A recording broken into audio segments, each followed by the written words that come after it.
The first warning came as a whisper through static. Captain Elias Wren didn't believe in superstition, but even he felt a chill when the signal crackled through the deep space array. It wasn't language. It wasn't code.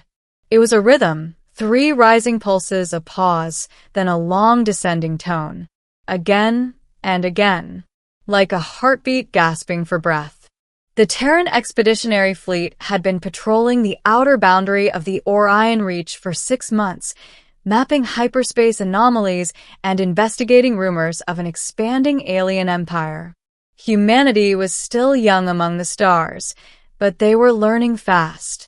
They had survived first contact. They had forged alliances. And they had earned a reputation. Dangerous, stubborn, unbreakable. But nothing in the briefing manuals prepared Elias for what happened next. "Captain," said Lieutenant Mara Vance from the comm station. "The signal, it's not random.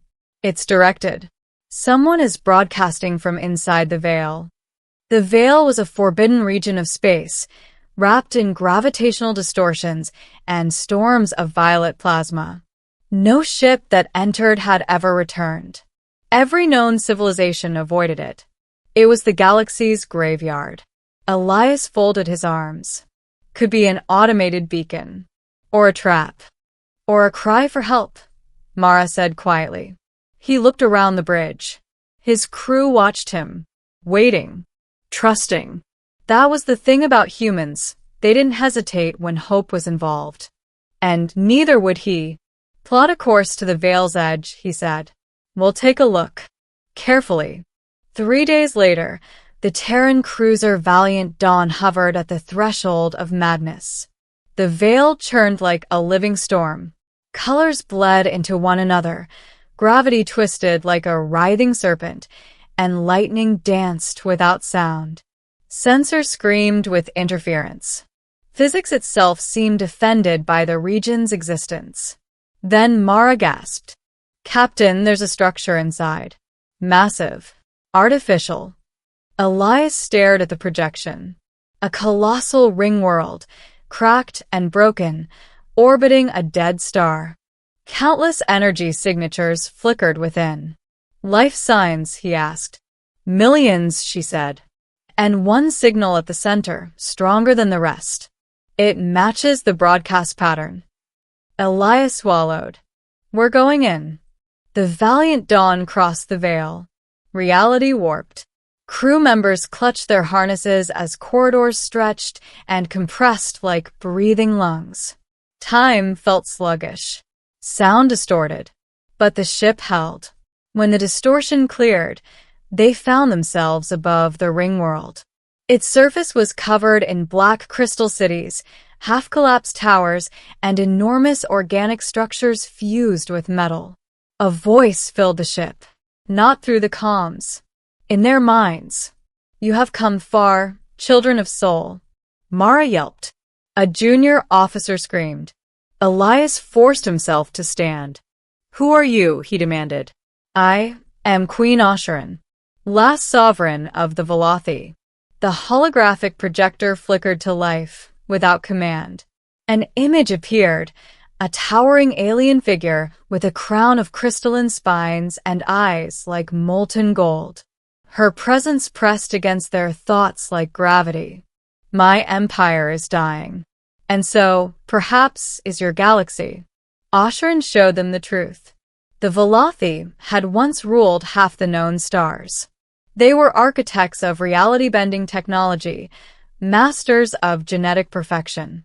But in their pursuit of immortality, they had opened something ancient and hungry, a swarm of extra-dimensional entities that devoured matter, energy, and thought itself. The Velothi fought. They lost.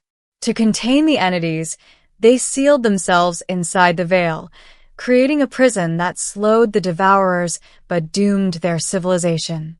Now, after centuries, the prison was failing. When the Veil collapses, the swarm will spread. Every world, every species, all will be consumed. Elias exhaled slowly. "Then we'll warn the galaxy." Osharan's eyes flared. You do not understand. There is no time. No defense. No weapon that can harm them. Humanity has a saying, Elias replied. We don't give up just because the odds are bad. The alien queen studied him. You are young. You burn brightly. But courage does not change inevitability. Mara stepped forward. Then why call us here? For the first time, the queen hesitated. Because there is one option left. But it requires a choice I cannot make alone. Deep within the ring world, Elias and Mara followed Osheron's projection to a chamber the size of a mountain. At its center stood a sphere of writhing darkness, the prison core of the veil. Tendrils of void pressed against its inner surface, testing, scratching, whispering. Osheron's voice softened. This is the lock. If powered by sufficient energy, it can collapse inward, destroying the veil entirely, and everything inside it. The swarm. My people. Myself. Mara stared. You're talking about genocide of your own species. Extinction with purpose. Or survival without future. Those are my choices. Elias's jaw tightened. You called us because you wanted witnesses. No. I called you because I needed perspective beyond my own grief. To know whether sacrifice is truly noble or merely fear wearing a crown. For a long moment, no one spoke. The void whispered. Then Elias said, Human history is full of hard choices. But one thing we've learned, survival means nothing if it costs everything that makes life worth living. If your people are already doomed, then saving the rest of the galaxy is the only legacy left. Osheron's projection flickered, as if struggling. If I activate the lock, the energy release will destroy this region. No ship can escape once the sequence begins. Mara turned to Elias. Captain. He knew what she was thinking. He already had the same thought. We'll transmit everything we've learned to the galaxy, Elias said. Then we'll stay. Mara's eyes widened. You can't be serious. I'm human, he replied. Of course I'm serious. The Valiant Dawn sent its data burst across hyperspace, warning of the swarm, the veil, and the Queen's plan.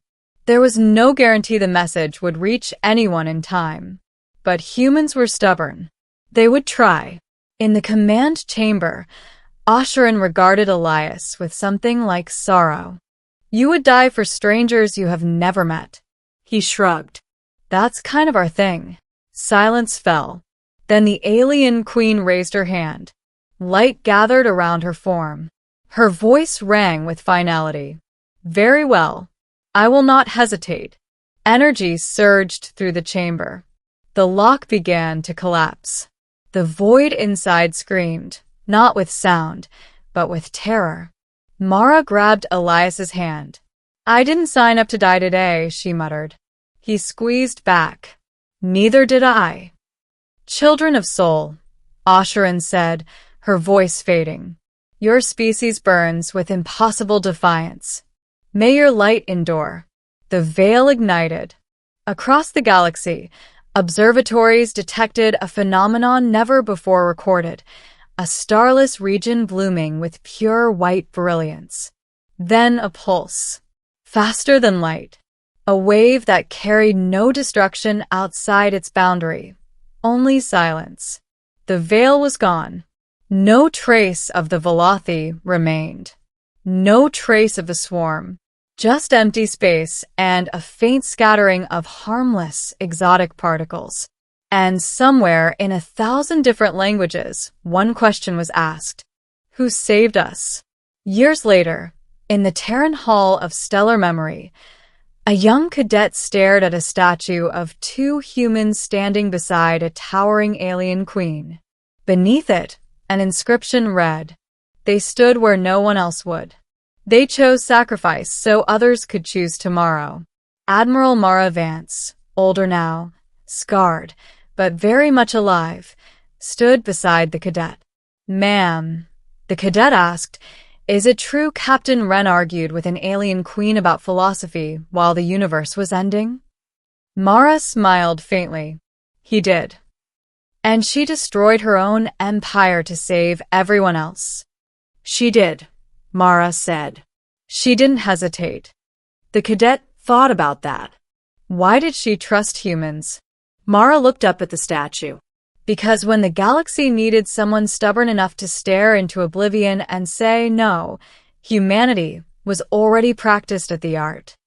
Far beyond Terran space, in quiet corners of the galaxy, some claimed they still heard whispers, not from the void swarm, but from a single voice, calm and regal, watching the stars she saved. And in every port, every station, every frontier world, when people spoke of courage beyond reason, of sacrifice beyond expectation, they told the same story.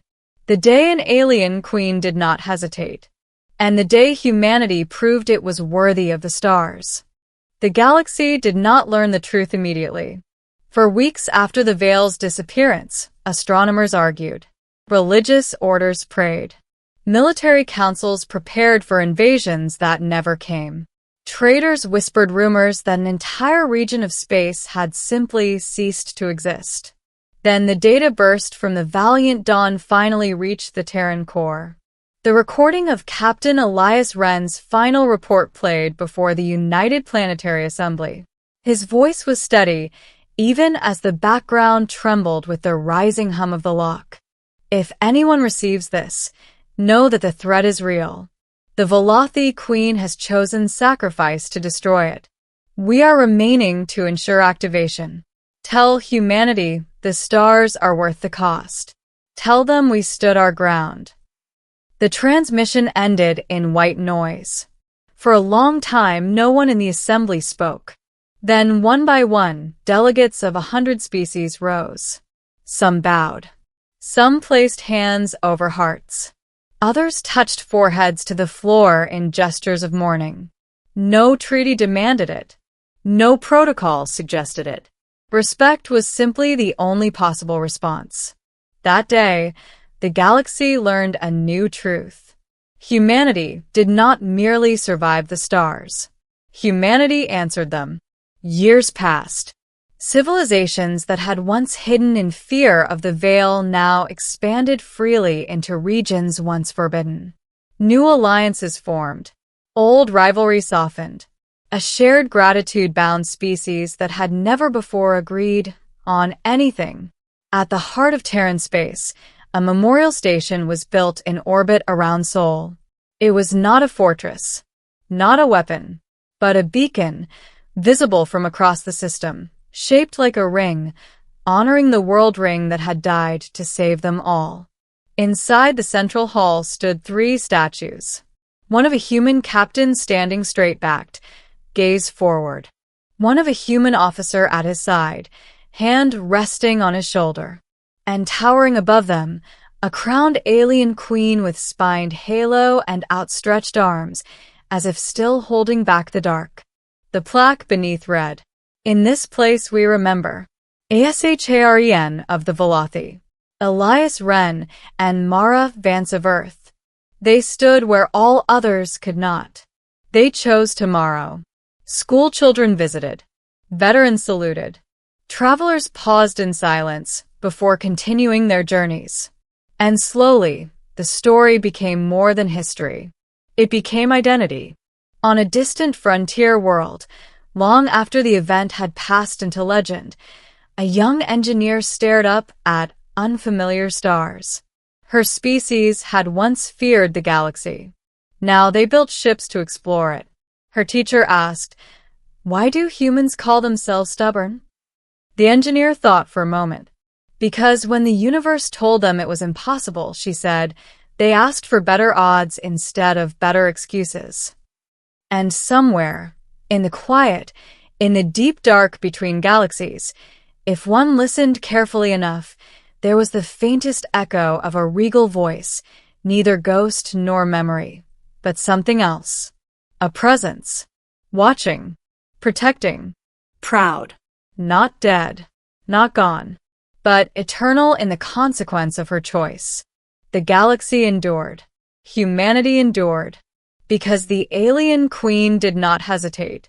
And neither did we.